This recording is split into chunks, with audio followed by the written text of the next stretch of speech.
This call is being recorded.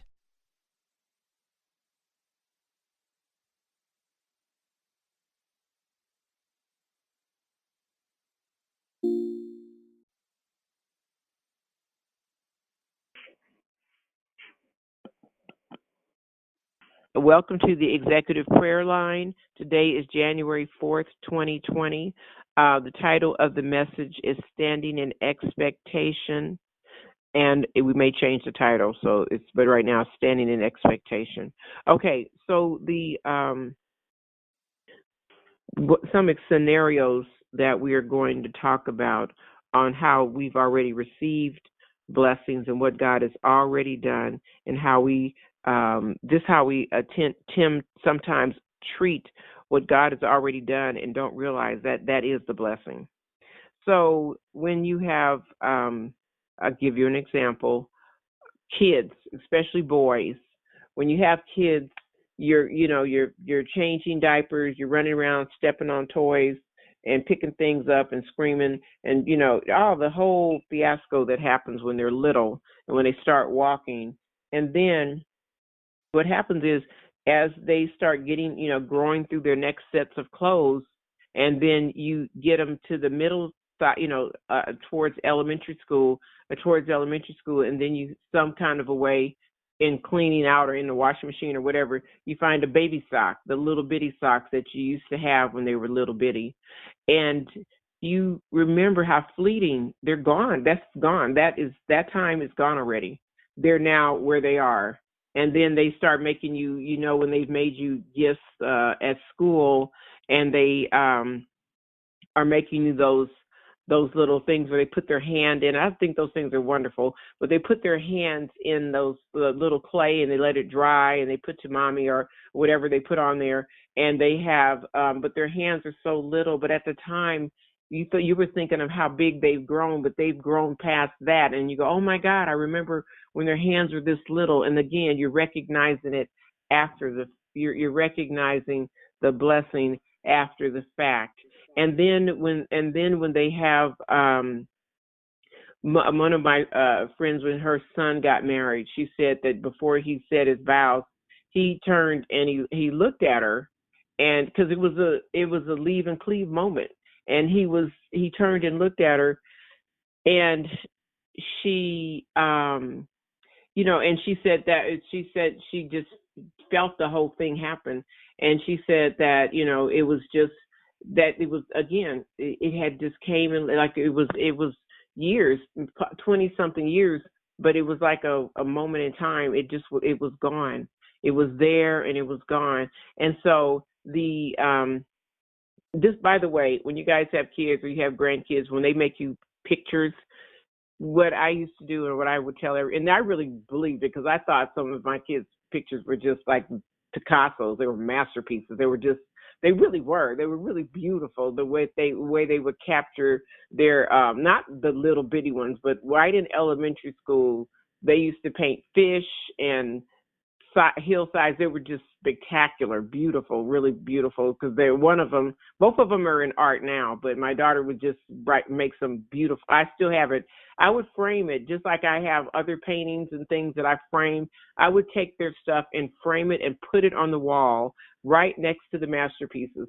And let me tell you something, that is something that is so good for your children's self-esteem, because when they come in, and I really love their paintings. I really love what they would create for me and bring it home. And so I would put it on, frame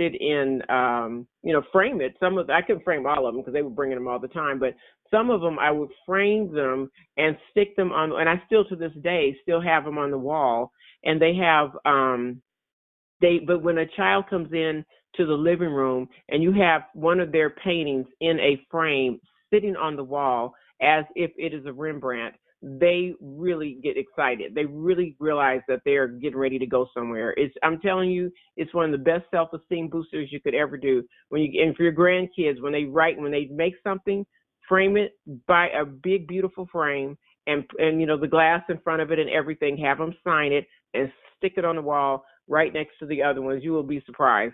It is a wonderful thing. Every kid should have that. And I don't know where, but I think because when I would look at Picasso and then I would look at stuff that Aldemy would do, it didn't really look that different, you know. So I was like, good, well, she's here. She lives in my house. Oh my God, let's just frame this thing, and this is a masterpiece. And she would just like, oh, Mom, but they were. And so then she had this other thing that she made for me that was it was her dad. It was for Happy Father's Day, and it was a black rock, and she had stuck the little eyeballs. They have these little eyeballs where the black dot swims around in it. So she had stuck those on there, and then she got some hair. I do not know where. It was like wig hair. I don't know what it was. Where, but she stuck some. She got some frizzy hair, and she put the glue on the top. So the rock has the frizzy hair on the top, and then a mustache. I mean, it's hilarious. But at the time, she was, you know, creating. It was so. I still have the rock. It's hilarious. It's just really funny because it says Happy Father's Day, and it looks kind of like him. It looks like a drunk version of him, for real. But, you know, maybe that's what she saw. I don't know, but it was beautiful. But I still have the rock because the rock is a conversation piece. If it's sitting there, anybody looks at that, they don't even ask questions. They just look at it sideways. And the whole time I was being a stockbroker, I had that little crazy looking rock sitting on my desk, and because no matter how bad the day was going, I would look at that rock and start laughing because it was just funny. It would just be like, you know, cheer up, Mom, it's not that bad, or it's going to get better. But it would be a point of hilarious. And so this is just things. The reason I'm telling you is that you have to know where you're standing right now and look around.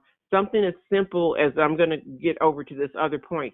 One other thing happened with my son was using, he was like third grade. Well, he was short.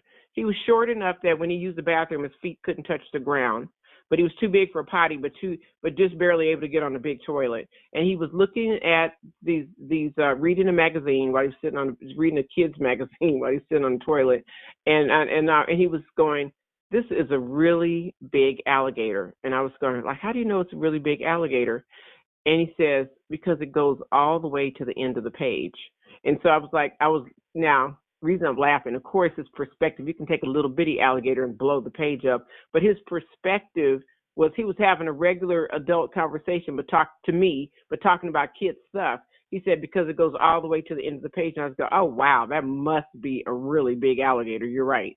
And so then another day, these are small things, but think in your life on the funny stuff that your kids have done, and think about the things that have happened in your family and I'm going to get to the good part. Hold on. So then another time he goes, and I'm listening to how their brains work because I had never even considered it. And we were talking, and kids when you listen to kids talk to each other, they're talking like you and I are talking, but they're talking about kids stuff. So when they're talking like we're talking about something, they may be talking about Santa Claus or the ice cream man or who has a new bike, but they're talking about it like it's front page news. In their world, it is front page news. But if you listen to their conversations, you realize, goodness, they don't even have. Some kids are literally trying to figure out where they're going to eat. Where's mommy? They're having different kinds of conversations. But if your kids can literally have these conversations and start talking about stuff, and that's what happens in children's lives. If your children are able to have conversations or feel confident enough to argue with you or to talk back to you, now you might think that's a small thing, but you have to put things into perspective. You have to look at it in the whole picture. Don't just look at the bad side. I'm going to somebody remind me of crying baby and say that word when I finish talking, and I will remember what I'm trying to tell you. And somebody else remind me of freeway. And so what happened was Demetrius was talking, and I still remember in the bathroom, and he said, "Did you like that fruit cocktail they gave us in our lunch the other day, or what it was yesterday?" And I said, "The fruit." So he thought that when he gets his lunch at school, everybody in the world is getting the same lunch. So he never, just like he thought, everybody's eating at the same time. He thought they were bringing my lunch to me at work, the same lunch that he was getting at his school. So he said, "Did you like that fruit cocktail they gave us at our lunch?" And I said, "Fruit cocktail?" And so then I realized he's like, when we got lunch. So when he said we got lunch, he was assuming everybody got lunch. But look at how kids think, how amazing and how cute that is, that kids actually think I eat, everybody eats. I go to sleep in a warm bed, everybody goes to sleep in a warm bed. I do this, everybody does it. They're thinking, they're not even aware of what is actually happening in other places. But isn't that a wonderful thing that they actually have the ability to be peaceful enough to come to have that whole conversation? So when we talk about, what was the other thing I was going to talk about? Crying baby. Thank you. Crying, and thank you. Nobody even said nothing, but that's okay. I hope you guys are hearing me. So crying baby there's a thing when children are sick. If they're sick, there's levels of how they don't feel good. So when kids are really, really, really sick, there's something called listful. And listful means they don't have the energy to cry anymore. They're kind of listless, or listless. The doctor asks you, they just have no energy. You hold their limbs up and they're not even crying. And that's a really sick baby. But the ones that are healthy enough to, somebody has to go on mute. The ones that are healthy enough to cry and kick and scream they're feeling bad, but they still have energy. They still have fight in them. They're still able to tell you what's wrong with them, that they don't feel well. So you have to realize when you're talking to your children and they're arguing with you, good. They haven't given up. They're fighting. Okay, they're fighting. They may be dead wrong on their concepts, but they're healthy enough to argue back. And versus somebody, when they give up and they just are in despair, are depressed, they don't argue anymore. Then you can say, people will say stuff about them and they'll go, "Yeah, you're right." That is a different situation. So when you have kids, and because we have had a lot of conversations with people arguing with their children, but if your children are healthy enough to argue, it's a good thing. They got fight in them. You can work with that. You can pray over that. It's that black hole you have to be aware of, when they're not fighting anymore and they've kind of given up or gone to substance, or they're spiraling. That's a different kind of prayer. So you have to be aware of that. What a reason I'm saying is gratitude, because sometimes you complain about the fighting child when actually that's the one that's telling you, I don't agree with you, and I don't agree what's happening in my life, and I'm mad about this and mad about that. But anger is a good thing. You can work with that. That can calm down. That can calm all the way down. It's easier to calm down and pray peace into an angry person, because they may have a point. They just have to be heard. That might be easier than pulling somebody out of a black hole that is really depressed. And then that's a different kind of we were talking about love tools yesterday. That's a different kind of love tool, because you have to pull them out. You got to know which one to use. You don't use on the angry, crazy person. You can just spar back and forth, get to a point of laughing, get to a point where they talk, get to a point where they understand, get to a point where they are, I'll tell you what happened just yesterday. My son called me. I was in the midst of blessings and talking on the phone, just phone call after phone call after phone call. And then he busts through and like I'm supposed to stop everything that I'm doing and listen to him because he called me. And I do most of the time, but then anyway, he's 30, he's not a kid, he's 30 something years old. And so when he's talking, I realized I'm happy I took the call, because he had gotten angry and was getting ready to go do something that he shouldn't do. And I was thinking to myself, okay, I heard him in passing, and I had to get on another couple calls. I said, let me call this boy back so I can make sure his mind is right, because sometimes it gets twisted and it's not right. And I'm like, I can tell when I'm talking to him, he's not thinking right. And by the time I catch up with him, God only knows what's happened. So I called him back. I said, Demetrius, don't you need a kidney? If you do something that puts you in trouble, you won't get a kidney. Do you understand? He said, oh, Ma, thank you. I just remembering, and you guys think this is a small thing, but I mean, he's alive, and I'm grateful that he's alive, but I have to remind him, look, don't you have some bigger things you need to be focused on? Is that the most important thing right now? And whoever you're talking to, or whoever you're trying to get angry and talk to with, are they going to give you a kidney? Then you need to stay on the list. So you need to shut up and sit down and do what you're supposed to do. But I had to have that conversation with him. And then he said, Mom, can you pray for me? Put some of that war juice on me. And that was his prayer. And then as he was praying, hold on, something's going on at my door. And as he was praying, I was going, yeah, he recognized his brain wasn't right. I need to calm down. And so we started having that conversation. But he recognized, your kids recognize, they don't have to agree with you, but they recognize Jesus in you, then you're good. That's what you have to, hold on, I'm just trying to make sure. That's what you have to be able to articulate. So I prayed with him, and he heard me pray. I prayed literally, Lord, help Demetrius. He's not in his right mind right now. I just like I would talk to him, I was talking to the Lord about him. And he's not thinking clearly. Could you help him this, and this, and this, and put peace in his spirit? And we just had a real regular Jesus conversation right there on the phone. I had to throw it down, tell the Lord about him. This is your child. You gave him to me. You know how he is. Really, just like I was talking, this one is yours, and you know how he is. You know what he's thinking. I don't know where he's been. You know what he's been. You know what he's thinking about. You know what's on his mind. And the reason I said that was so that my child could know that the Lord, even though I didn't see where you were, the Lord knows where you were, what you was talking about, who your friends are. He knows everything. Play with them if you want to. Listen, so I make sure to tell him that in front of God, so he knows that I told on him right in front of his face. So now you handle it, and said it just like that. So he knows that somebody's watching him. He don't have to answer to me. He needs to answer to the Lord. But I told the Lord I told the Lord about him in front of him, on him, and just put it all out there. And as grateful and as much as I love my son, that's still God's child.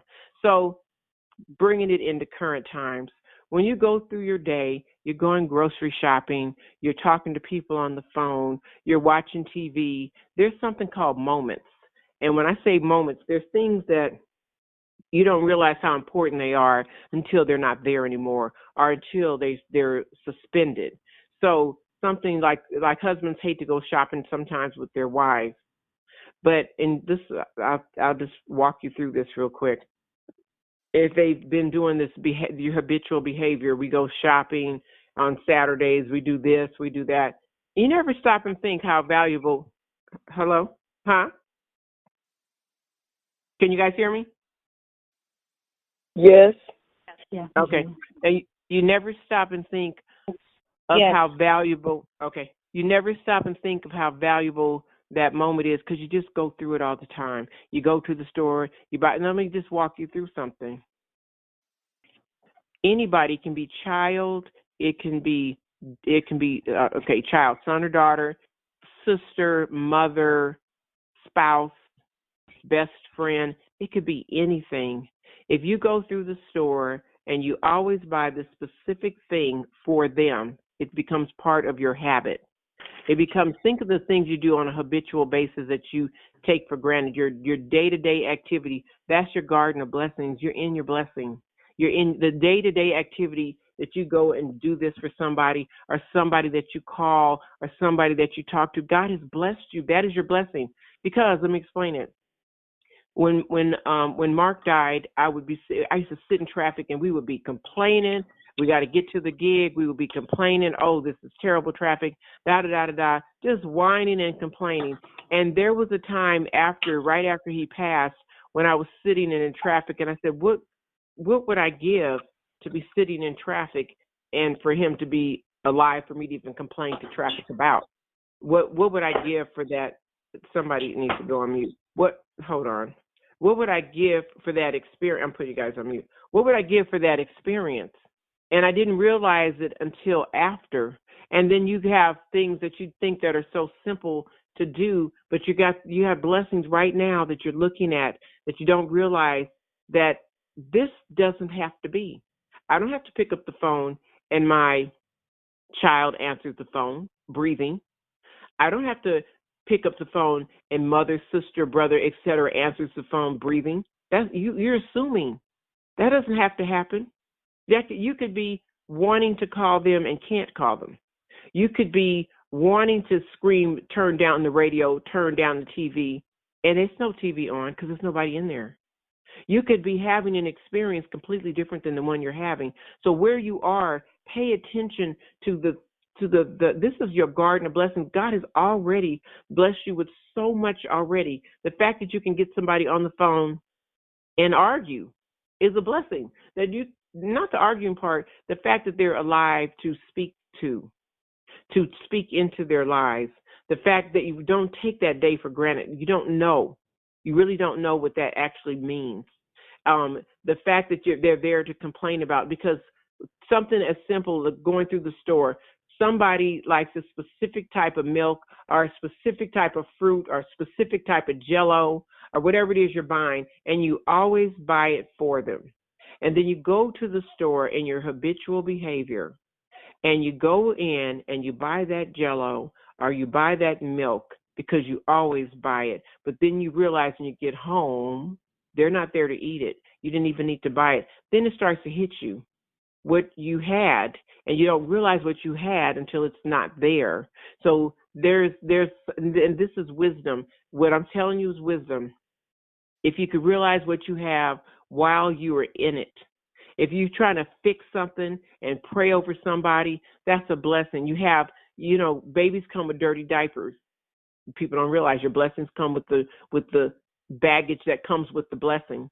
Babies come with dirty diapers. Toddlers put toys on the floor. You step on Legos and almost break your neck. You have stuffed in stuff. My daughter used to put real Oreo cookies in her play refrigerator, and I would have to always check her refrigerator. She had refrigerator and stove, middle junior size stuff. She had furniture in her room, and so, but she would put food she would put real stuff in her refrigerator. So I'd always have to go and occasionally check it. She'd have cookies in there, brownies, milk, all kind of stuff. She would take it out of my refrigerator and put it in her refrigerator, and it would be in there. And so I wonder why the child is still alive and didn't get sick. But this is, just saying something like that seems like it's a big problem. It is. It's cute, but it is a problem. But remember, just think of your children. Think because we just got through the holidays. Think of how many things they've done and how they have blessed your life, even with the problems. Just think of how they have blessed and made a difference, and how they have shaped you into the human being that you are, because kids make you a parent. You don't turn into one. They forge you into becoming a parent because they just are who they are. So just think about what they've already done, and then be grateful. It's good. It's a blessing to have something to argue about. You got something to pray over. You want to pray. You got to pray over your son. You got to pray over your daughter. Check it like this. You got a son to pray over. You got a daughter to pray over, because you don't have to have one to pray over. You could be wishing you did have one to pray over. So think about what that is. Think about the people on your prayer list, your mother, sister, brother, friend, job, boss, complaining about your boss. Flip the script. You got a job to have a boss to complain about. Then we can flip it. Think about it. Some people would love to have your job. There's some people and all the drama that's attached to it, they would love to be sitting there having an opportunity to complain about whether they're going to get a pay raise or not. How about no pay? So think about it and what God is already blessing you. He's going to still bless you, but gratitude and recognizing what God has already given you to work with. Think about what He's already done. The blessing, what He's already done. So sometimes the new marriage is right in the old one. If you start acting different, you start being appreciative, you start being loving, kind, making food from scratch like I was talking about last Saturday, doing things that need to be, that can you change. You might have a new marriage right in the old one. You don't know. You might have a new relationship right in the midst of the one you're already in. But be grateful. And when you start from gratitude, get in your prayer closet with the Lord, because the reason I'm saying that is with business. I'm getting ready to tell you that in a minute. But what happens is when you are in the midst of being grateful and recognizing what you already have, you will grow what you have, that thing you're looking at will improve. However bad or good it starts, you're bringing God in with the spirit of gratitude. You're saying, Lord, this I thank you for, and start thanking him. And then put your requests at the end, but start out with the thank yous. Don't start out with the complaints, because nobody wants to hear complaints first. You wouldn't want somebody coming and bust in the door and just start saying da da da da da da da. Oh, and anyway, thank you for that. No, put the emphasis on the thank yous. Start out with gratitude, gratitude, gratitude. Thank you, Lord. Thank you for this, because truly, if you really know what it is for somebody to not be there, you really are grateful to recognize that they're there, to recognize there's somebody to cook for.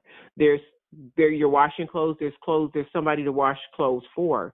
Now, you may not realize what they are in your life, but trust me, it's my biggest complaint after I got finished, my kids got big. My biggest complaint, thing that I wish I had done, I wish I'd had more children. I wish I'd had 4 or 5 children. Of course, I'm an executive, so I'm just speaking conceptually, because I still would be working. But I wish I'd had more kids, because of the blessing that they actually presents to me. Because when I look at them and I talk to them, I really like them. They're really great people. I really can talk to them. They would be my friends if they weren't my kids, but I really like them. And so I realized, well, I could have did this 3 or 4 more times and then had more kids. But I was grateful, and at the time I was like, I just chopping I only want 2. I only want this. I only want that. Just talking from the smartest of a 20-year-old. But now when you get to be 50, the 20-year-old ain't that smart anymore. So just let God be God. It's some wonderful kids got here by what we call accident, and they're not accidents. They're the joy of your life. Now, they didn't come like you wanted them to come, in the packaging and all the matrimony and everything else. But then still thank God. Still thank God for it's a blessing. See, God can take any situation and turn it into an extraordinary blessing. He can do that miraculous, wonderful thing. And so that's why you spend time with him. Be grateful. Don't ask how it happened, what happened, all that. Grateful, grateful, grateful. Gratitude. Be grateful. And so and sometimes he will connect you with people that have the ability you can't appreciate what you have, but somebody else will say, you know what that is? That's such and such. You can take this and do that, and you can make this thing. And they look at your life and go, you're blessed. And you're sitting there looking at the pieces instead of backing up. And what I'm trying to do today is give you some perspective on what a blessing looks like. Blessings, babies come with dirty diapers. They absolutely do. They will, you will lose your voice. You will be talking. You will talk to your blue in the face. And the bigger they get, the parenting style changes, but you never stop parenting. You're always in there working with them at the stage they are in their life. You never stop. And so, but in the midst of doing that, you say, Lord, I thank you. Lord, I thank you. And gratitude, gratitude, gratitude, because you yourself will see where you are and what you are standing in and what you have. Because when it's done, it's done. When it's over, it's over. People are here today, and tomorrow morning you could wake up and those people that you thought were there, and it's nothing. They're gone. They're gone, and you can't act like you're surprised, because we're all on our way somewhere. But you'll be sitting there and you'll go, wow, just if I could get 5 minutes, if I can just go back one more day. If you've ever lost somebody, you do that all the time. You go, if I go back one more day. If I went back last week, I have a whole week with them. And you see the minutes start to count. So instead of waiting until you get to that point, today, open your eyes when God is giving you moments of wonderfulness, moments of expectation, when he is bringing you into a situation where I've had so many situations where I've gone on the freeway and the clouds parted and the right song came on the radio and I was just euphoric. I was like, oh my God, I'm having a moment. And he would create moments. If you pay attention to the moments, God will create more moments. And he will, if you start saying thank you for this moment, he will create more moments, and they'll be wonderful. And you have to appreciate them. Sometimes we get stuck in, or we get such a bad attitude, get angry, get stubborn and don't want to apologize and don't want to say something to somebody else or want to argue when the argument could have been over. You ain't got time for that. If you realize how grateful and wonderful these moments are, you'll be the first one to apologize because we don't have time to fight. I don't know how much time I have with you. Let me not argue with you. I don't know how much time I have. So let me love you best I can while you're here. When you're sitting there talking to a loved one, know that. You don't know if they walk out that door, if they're coming back. You assume. You don't know that. So when you look at them, I love you, the first thing needs to come out your mouth. If you truly love the person, and if you don't, why are you there? But if you truly love them, I love you should be I'm grateful for your life. I thank God for you. You're so precious to me. Say these words out of your mouth. Give them eye contact and let them know that the sun does rise and set on them. They are the most important thing to you. Tell them that. And when you tell them that, mean it. Because if something happens or whatever happens, you got it out. You want to make sure that somebody does not leave your life and you have I love you stuck in your gut that you didn't say to them, or stuck in your throat, or stuck in your heart that you didn't give them. You was holding it back for what a special moment. You better spill them I love yous. I appreciate you. I'm so grateful for you being in my life. Blah, blah. You better spit that out as soon as it comes in your spirit. Don't hold back anything because you don't know that you're going to have an opportunity. Let the other person hold it back. You be all out there. You spit it out. You be the first one to say, I'm sorry. First one to say, I love you. First one to say, oh, I forgive you. First one to say, let's work it out. First one to make peace, peacemaker. Be the first one over the bridge so that you're expressing wisdom and gratitude. You're demonstrating, God, thank you for what you already did. I don't know what you're going to do tomorrow. I don't know what's around the corner. But in this thing that you gave me right here, as this place that you gave me, these things that you've given me, I thank you for them. I see you, God, and what you're doing. I see what you've done. And I so thank you for it. And that is the bigger person. That's the wisdom. That's the leader. That's the one that's going to make a difference. When you can do that, irrelevant of what they have said to you, you can still love them. You can still use that tool called love. You can still put it over there, still find something good to say about them, even while they're acting crazy. You still got something good to say. You're still figuring out how to be loving. Do that thing. Love. If love was a tap dance, you need to be Sammy Davis Jr. You need to know how to do it. You need to love like nobody else. You need to be masterful with it. You need to be like Rembrandt. Figure out how to love the person, love them, and move them along. And when people know that you love them, they're drawn to it. They won't leave you. They can't. When I say they won't leave you, they won't leave the sunlight that you're projecting. They won't leave the praises that you're projecting. They are leaning, their ear leans in. I can't, okay, nobody else, everybody's beating me up, but this one will love me. Grandma will love me. Mommy will love me. Daddy will love me. Let me get back to a safe place. And then that safe place is where you've got time to talk about God and you can introduce him into the situation. God is love. That is the secret ingredient to extraordinary success is LOVE. That is your primary tool. That is your weapon in warfare. It is a thing that you must do. It is a thing. If you're going to correct somebody, you got to love them. Don't correct somebody if you don't love them, because you got to have their best interest at heart. You got to, if they're in the mud, you got to step in the mud with them. If they're out there getting ready to go through the fire, you're going to go through the fire with them. I got you. I'm with you. I love you. You have to be an expert in this thing. It is healing. It has healing properties. Okay, we're getting ready to read our scriptures. And hold on one second. Or I might change the title, but because I might change the title, but we're going to read the scriptures. Okay, about Lord. Freeway. Hello? The word freeway, remember? Yeah. Freeway.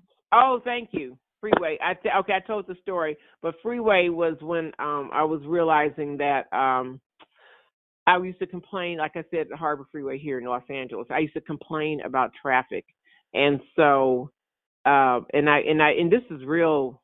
real. I can't tell you how valuable it's priceless. And I was, Mark and I going to a gig, we would complain about the traffic because we had to be there a certain time and traffic started. And we just like, oh, traffic is terrible, blah, blah, blah, just the whole thing. And then after he died, I was sitting in traffic and I thought, and I actually started crying. I was like, I didn't even know how blessed I was. I'm talking about traffic. I was sitting there talking about traffic to somebody that is not here anymore. And what would I give to be arguing about traffic to them? What would I give? What would I give for that? It would be priceless to have them sitting here and I can talk to them about traffic.